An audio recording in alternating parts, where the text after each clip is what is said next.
अस्सलाम वालेकुम, मेरा नाम फ़हद है। आज मैं आपको बताऊंगा फ़ेसबुक में नोट्स किस तरीके से बनाते हैं। लेफ़्ट साइड पे आप ये ऑप्शन देख रहे हैं नोट्स का, प्रेस करेंगे ये।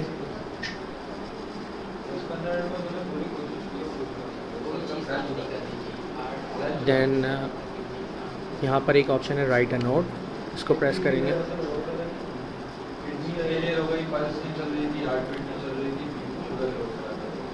देन यहाँ पर XYZ जो भी टाइटल है वो डालेंगे,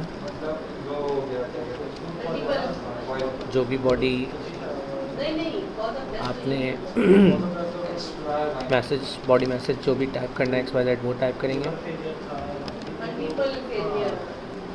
टैग अगर आपको अपने फ्रेंड्स को करना है इसको तो मल्टीपल टैगिंग करेंगे इसमें। जो भी XYZ आपने टैग करनी है और पब्लिश कर देंगे इसको सिंपली। ये आपकी प्रोफाइल के ऊपर जाकर फिक्स हो जाएगा and everybody can see that.